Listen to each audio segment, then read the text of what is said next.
Hello all welcome to ISC.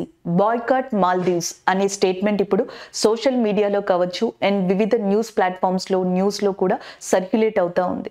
సడన్గా boycott Maldives అనేది మనకి న్యూస్లోకి రావడానికి కారణం ఏంటి, దాని వెనకాల ఉన్న మెయిన్ రీజన్స్ ఏంటి అనేది ఈ వీడియోలో ఒకసారి చూద్దాం. రీసెంట్గా ప్రైమ్ మినిస్టర్ నరేంద్ర మోదీ గారు గత కొద్ది రోజుల నుంచి ఇండియాలోని స్టేట్స్ అండ్ యూనియన్ టెరిటరీస్ని విజిట్ చేస్తున్నారు. దాంట్లో భాగంగానే ఆయన తమిళనాడుని విజిట్ చేశారు. దాని తర్వాత ఇప్పుడు మనకి రీసెంట్గా లక్షద్వీప్ అనే దాన్ని విజిట్ చేయడం జరిగింది. లక్షద్వీప్లో మనకి ఏవైతే ఇంపార్టెంట్ టూరిజానికి సంబంధించిన ప్లేసెస్ ఉంటాయో వాటిని అండ్ అడ్వెంచరస్ గేమ్స్ కావచ్చు, అడ్వెంచరస్ థింగ్స్ ఏవైతే ఉంటాయో అలాంటి వాటిని ఆయన ఎక్స్పీరియన్స్ చేయడం జరిగింది. అలా ఆయన ఏదైతే ఎక్స్పీరియన్స్ చేశారో ఆయన అనుభవాన్ని అక్కడ పిక్చర్స్ రూపంలో ట్వీట్ చేయడం జరిగిందనమాట. సో ఆ ట్వీట్లో లక్షద్వీప్కి సంబంధించిన కల్చర్, లక్షద్వీప్ యొక్క పీపుల్ అంటే అక్కడ ఉన్న ప్రజల యొక్క మనోభావాలు అండ్ ఆ ప్రజలు ఎలా రిసీవ్ చేసుకున్నారు, అక్కడ ఉన్న టూరిజం ప్లేసెస్ ఏంటి, అడ్వెంచరస్ థింగ్స్ ఏమున్నాయి, ఇలాంటివన్నీ కూడా మెన్షన్ చేయడం జరిగింది. మెన్షన్ చేస్తూ లక్షద్వీప్లోని ప్రజలు ఎప్పటి నుంచో కోరుకుంటున్న మాట ఇది, లక్షద్వీప్ టూరిజం. దాని గురించి కూడా ఆయన మాట్లాడడం జరిగింది. లక్షద్వీప్ టూరిజాన్ని డెవలప్ చేయాలి అని. ఎందుకంటే ఇండియాలో చాలా బ్యూటిఫుల్ డెస్టినేషన్స్ ఉన్నాయి, like Andaman and Nicobar, Jammu Kashmir, Sikkim, north east India, even south ఇండియాలో మనకి చాలా బ్యూటిఫుల్ ప్లేసెస్ ఉన్నాయి. అండ్ వీటిల్లో ఒకటే లక్షద్వీప్. కాకపోతే సోషల్ మీడియా పరంగా ఇప్పుడున్న మనకున్న ఏవైతే సోషల్ మీడియా యాప్స్ ఉన్నాయో లేకపోతే పీపుల్ ఉన్నారో వీళ్ళ పరంగా ఇది అంతగా ఎక్కువగా పాపులర్ కాలేకపోయింది. సో అందుకని నరేంద్ర మోదీ గారు ఇనిషియేషన్ తీసుకున్నారు అనుకోవచ్చు, లేదా ఒక డెసిషన్ తీసుకుని దీన్ని ముందుకు తీసుకెళ్ళాలి అని చెప్పేసి ఆయన డెసిషన్ని ట్వీట్ చేశారు. సో మన కంట్రీలో మన కంట్రీ ప్రైమ్ మినిస్టర్ విజిట్ చేసి మన కంట్రీ డెవలప్మెంట్కి సంబంధించింది ఆయన అక్కడ ట్వీట్ చేయడం జరిగింది.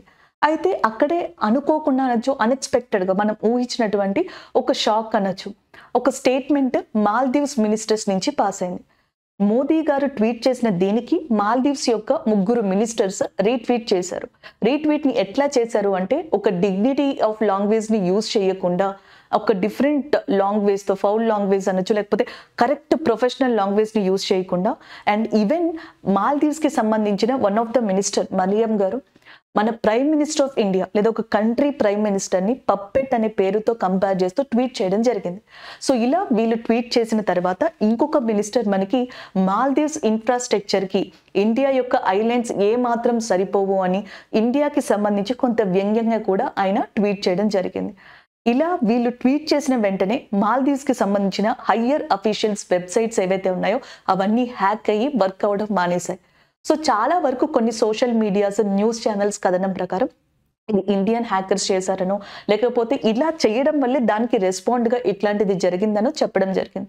మొత్తానికి దాన్ని రీస్టోర్ కూడా చేశారు. రీస్టోర్ చేసిన తర్వాత మాల్దీవ్స్ గవర్నమెంట్ రెస్పాండ్ అయ్యి, మా మినిస్టర్స్ ఇలా అని ఉండకూడదు, ఒక ప్రైమ్ మినిస్టర్ని ఇట్లాంటి డిగ్నిటీ లాంగ్వేజ్ యూజ్ చేయకుండా ఇలాంటి వర్డ్స్ని యూజ్ చేసి ట్వీట్ చేయడం అనేది అది కరెక్ట్ కాదు, అది ఈ 2 కంట్రీస్ యొక్క బైలేటరల్ రిలేషన్షిప్, ద్వైపాక్షిక సంబంధాన్ని దెబ్బతీస్తుంది అని కూడా చెప్పడం జరిగింది.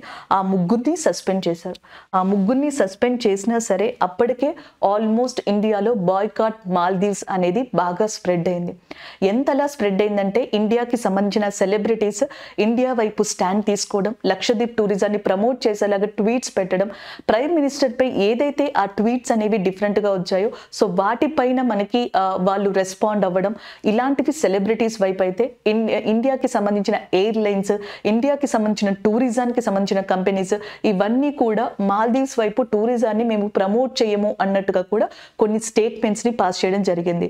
ఆ మినిస్టర్స్ చేసిన ట్వీట్ ఏదైతే ఉందో కొన్ని గంటల్లో మాల్దీవ్స్ యొక్క ఎకానమీ పరిస్థితుల్ని ఒక రకంగా ఇబ్బంది పెట్టేలాగా కంప్లీట్గా చేంజ్ చేసేసింది.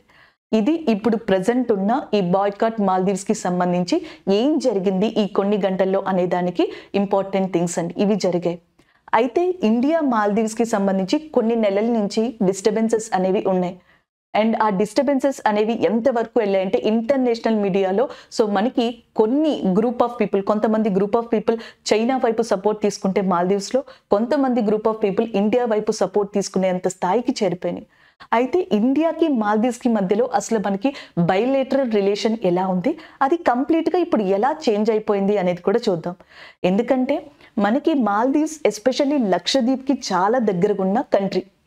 అంతేకాదు, సో మాల్దీవ్స్లో అంట దాదాపుగా మనకి 1192 ఐలాండ్స్ ఉన్నాయంట. Almost 1200 islands as per updated data, and 1192 islands ఉన్నాయి అక్కడ. అందులో కేవలం 187 ఐలాండ్స్లో మాత్రమే ఇన్హాబిటేటెడ్, అంటే అక్కడ పీపుల్ ఉండడం కానీ టూరిజం కానీ ఇవన్నీ డెవలప్ అవుతుంది కేవలం 187 దీవుల్లోనే. అయితే మాల్దీవ్స్ ఆల్మోస్ట్ 18th సెంచరీ నుంచి అండ్ 2022 దాకా డైరెక్ట్లీ ఆర్ ఇండైరెక్ట్లీ ఇండియా యొక్క అసిస్టెన్సీని పొందింది అనేది ఆ ట్రూత్ లేదా ఫ్యాక్ట్గా చెప్పచ్చు. 1887 నుంచి 1965 వరకు కూడా మాల్దీవ్స్కి కావాల్సిన ఎసెన్షియల్ గూడ్స్ ఏవైతే ఉన్నాయో అవన్నీ ఇండియా నుంచే అందాయి.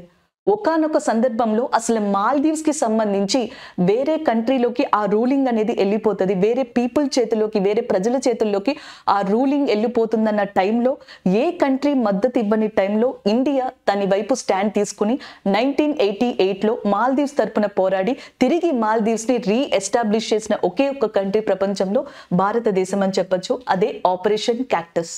1988లో ఆపరేషన్ క్యాక్టస్ అనే దాన్ని ఇండియా మాల్దీవ్స్లో లాంచ్ చేసింది. దీనికి కారణం మాల్దీవ్స్ని 1988లో సడన్ గా మాల్దీవ్స్ యొక్క రెబిలియన్స్ అలాగే తమిళనాడుకి సంబంధించిన ఒక మిలిటెంట్ గ్రూప్ చుట్టుముట్టాయి. సో ఎంతగా చుట్టుముట్టాయంటే అక్కడున్న అధ్యక్షుడు కూడా హెల్ప్ కోసం చాలా కంట్రీలని కంప్లీట్గా మనకి అడగాల్సిన పరిస్థితి వచ్చింది. ఆ టైంలోనే ఇండియాకి సంబంధించిన 500 పారా ట్రూప్స్ అనేవి మాల్దీవ్స్ వెళ్ళడం, ఆపరేషన్ క్యాక్టస్ అనే దాన్ని లాంచ్ చేయడం, మాల్దీవ్స్కి సంబంధించి ఎవరైతే అపోజ్ చేశారో వాళ్ళందరినీ కూడా అక్కడ మట్టు పెట్టడం, అండ్ ఆఫ్టర్ దట్ మాల్దీవ్స్ని తిరిగి రీఎస్టాబ్లిష్ చేసేలా చేసింది కూడా ఇండియాని. అండ్ అది అంతటితోనే ఆగలేదు. దాని తర్వాత 2014లో అండ్ మాల్దీవ్స్లో వాటర్ క్రైసిస్ వచ్చాయి, అంటే నీరు అనేది అక్కడ ఎక్కువగా లభించలేదు, డ్రింకింగ్ వాటర్ క్రైసిస్ వచ్చాయి. అప్పుడు ఇండియా ఎయిర్ లిఫ్టింగ్ అంటే ఎయిర్ ఫోర్స్ ద్వారా ఆపరేషన్ నీర్ అనే ఒక ప్రోగ్రామ్ని 2014లో కండక్ట్ చేసి వాళ్ళకి డ్రింకింగ్ వాటర్ని మనం ఎయిర్ ఫోర్స్ ద్వారా సప్లై చేయడం జరిగింది. దాని తర్వాత 2019లో మాల్దీవ్స్ కోవిడ్ ఎమర్జెన్సీ టైంలో వాళ్ళకి medicines, emergency service, essentials, vaccine ఇవన్నీ కూడా ఆపరేషన్ సంజీవని అనే పేరుతో నైబర్హుడ్ ఫస్ట్ అని ఇండియా యొక్క పాలసీతో మాల్దీవ్స్కి హెల్ప్ చేసిన కంట్రీ ఇండియాగా చెప్పొచ్చు అనమాట. దానితోనే ఆగలేదండి. మనం ఇండియా యొక్క ఆర్మీ ఏదైతే ఉందో మాల్దీవ్స్ యొక్క ఆర్మీతో కూడా చాలా డిఫరెంట్ ఆపరేషన్స్లో పార్టిసిపేట్ చేసాం. ఇంకా రెండు కూడా ఐడియాలజీని షేర్ చేసుకుంటున్నాయి డిఫెన్స్లో. ఎక్సర్సైజ్ ఎకువీరన్ ఇది 2023లోనే జరిగింది, ఉత్తరాఖండ్లో జరిగింది. ఏది మాల్దీవ్స్ ఆర్మీకి ఇండియన్ ఆర్మీకి మధ్యలో.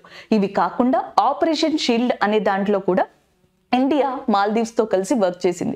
సో ఇవే కాదండి, నెక్స్ట్ కనుక చూస్తే మాల్దీవ్స్లో అడు అనే ఒక సిటీ ఉంది. ఆ అడు సిటీని డెవలప్ చేసింది, అలాగే అడు సిటీలో ఇన్ఫ్రాస్ట్రక్చర్ని డెవలప్ చేసింది. ఏ మినిస్టర్ అయితే మాల్దీవ్స్ ఇన్ఫ్రాస్ట్రక్చర్ అనేది ఆల్మోస్ట్ లక్షద్వీప్ ఐలాండ్స్కి సరికాదు అన్నట్టుగా మాట్లాడారో, సో అదే మినిస్టర్కి సంబంధించిన మాల్దీవ్స్ కంట్రీలో అడు సిటీలో ఇన్ఫ్రాస్ట్రక్చర్ కోసం బిగ్గెస్ట్ పార్ట్నర్గా అయ్యింది భారతదేశమే. అంతేకాకుండా ఇక్కడ ఒక డ్రగ్ రీహాబిలేషన్ సెంటర్ని కూడా ఏర్పరిచింది ఇండియానే. అండ్ దాంతో పాటుగా అండ్ మనకి మాల్దీవ్స్లోని ఒక ఇంటర్నేషనల్ ఎయిర్పోర్ట్కి కావాల్సిన ఇన్ఫ్రాస్ట్రక్చర్ని మాల్దీవ్స్లోని ఒక సిటీలో 2022లో నేషనల్ పోలీస్ అండ్ లా అనే కాలేజ్ని ఎస్టాబ్లిష్ చేసింది ఇండియానే.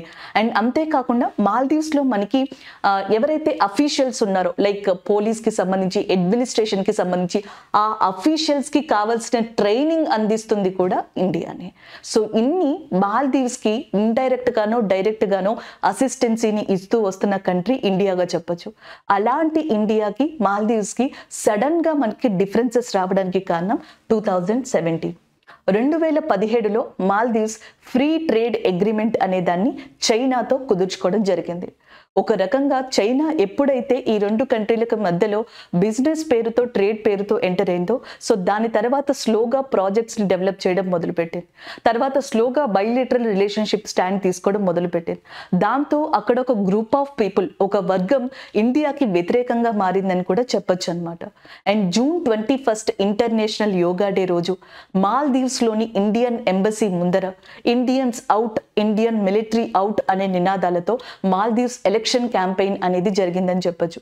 మాల్దీవ్స్ ఎలక్షన్ క్యాంపెయిన్ లో ఒక రకంగా అక్కడ ఏ పార్టీ బి పార్టీ అని కాకుండా pro China supporters party, pro Indian supporters party అన్నట్టుగా ఎలక్షన్ క్యాంపెయిన్స్ నడిచాయి.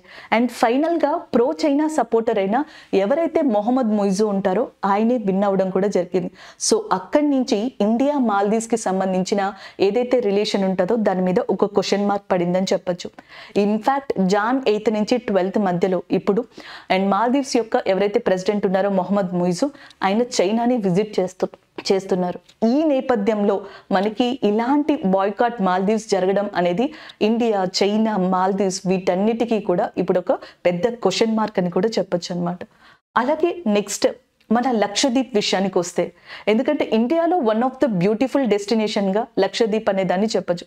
లక్షద్వీప్లో one of the stand of attraction coral reefs, culture, అక్కడున్న మనకి ఎన్వైర్మెంటల్ ఫ్రీ పొల్యూషన్ ఏరియా, ఇవన్నీ కూడా దాని యొక్క బెనిఫిట్స్గా చెప్పొచ్చు. అండ్ సాధారణంగా 1947లో ఇండియాకి ఇండిపెండెన్స్ వచ్చిన తర్వాత మద్రాసు ప్రెసిడెన్సీ కింద 1956లో లక్షద్వీప్ అనేది ఉండేది. దాని తర్వాత దాన్ని కేరళకి వైపుగా తీసుకొచ్చారు. దాని తర్వాత యూనియన్ టెరిటరీగా దాన్ని మార్చడం జరిగింది. సో ఈ గ్రూప్ ఆఫ్ ఐలాండ్స్ అన్ని ఒక రకంగా దాని తర్వాత యూనియన్ టెరిటరీగా ఏర్పడడానికి కాంట్రిబ్యూట్ చేసిన వ్యక్తి సర్దార్ వల్లభాయ్ పటేల్ గారుగా చెప్పొచ్చు. ఇది one of the important thing అని. సో ఇక్కడ మనకి కోరల్స్ అనేవి చాలా ఫేమస్. ఎటోల్స్, కోరల్లో ఈ పగడపు దిబ్బల్లో వన్ ఆఫ్ ద టైప్ అయిన ఎటోల్స్ అనేవి మీకు ఇండియాలో కంప్లీట్ ప్యూర్గా చూడాలంటే అది లక్షద్వీపే ది బెస్ట్ డెస్టినేషన్గా కూడా చెప్తారు. అంతేకాదు లక్షద్వీప్లో 2011 సెన్సస్ ప్రకారం 64,000 పాపులేషన్ అనేది ఉంది. 64,000 మంది లక్షద్వీప్లో జనం అనేది ఉన్నారనమాట. సో వాళ్ళల్లో చూసుకుంటే దాదాపుగా మనకి 33,123 33,123 మంది పురుషులు మేల్స్ ఉన్నారు. 31,350 31,350 మంది స్త్రీలు ఉన్నారు. సో ఇది లక్షద్వీప్ యొక్క పాపులేషన్. చాలా తక్కువ population, beautiful destination, group of islands and best environment and మంచి కోరల్ రీఫ్స్. అంతేకాకుండా లక్షద్వీప్ కల్చర్ కూడా వన్ ఆఫ్ ద హైలైట్ కల్చర్గా చెప్పొచ్చు. ఆల్మోస్ట్ ఇండియాలోని నార్త్ ఈస్ట్ ఇండియా అండ్ మిగిలిన స్టేట్స్లో ఎలాంటి ట్రైబల్ కల్చర్ అయితే ఉంటుందో లక్షద్వీప్లో కూడా సిమిలర్ కల్చర్ ఉంటుంది. బేసికల్లీ ఒక ఎగ్జాంపుల్ ఏంటంటే ఆంధ్రప్రదేశ్లోని కోలాటం ఎంత ఫేమస్సో అదే సిమిలర్ సేమ్ అలాంటి కోలాటమే లక్షద్వీప్లో కోల్ కలి అనే పేరు మీదుగా ఫోక్ డాన్స్గా పాపులర్గా ఉంది. అలాగే ఇక్కడ ట్రైబ్స్ కూడా ఆల్మోస్ట్ ఈశాన్య రాష్ట్రాలు నార్త్ ఈస్ట్ ఇండియన్ ట్రైబ్ యొక్క కల్చర్ని కలిగి ఉంటారు. సో ఇలాంటి లక్షద్వీప్ ఏదైతే ఉందో బాంగరం, మినీకాయ్, కవర్తి, అమీనీ దేవులు ఇలాంటి బ్యూటిఫుల్ డెస్టినేషన్స్ ఏవైతే ఉన్నాయో త్వరలో ఇండియాలోని ది బిగ్గెస్ట్ డెస్టినేషన్స్ కావాలని లక్షద్వీప్లో ఎవరైతే ఈ 64,000 మంది జనం ఉన్నారో సో వాళ్ళు టూరిజం పరంగా డెవలప్ అవ్వాలి. ఇండియా కూడా టూరిజం పరంగా ఎకనామిక్ ఆస్పెక్ట్స్లో కావచ్చు, ఎకనామిక్ వాల్యూస్లో కావచ్చు, లక్షద్వీప్ అనేది ఒక యాడ్ ఆన్ కావాలి, లక్షద్వీప్ అనేది ఒక అడ్వాంటేజ్ కావాలి అని చెప్పేసి కోరుకుందాం. This is all about this video. Thank you.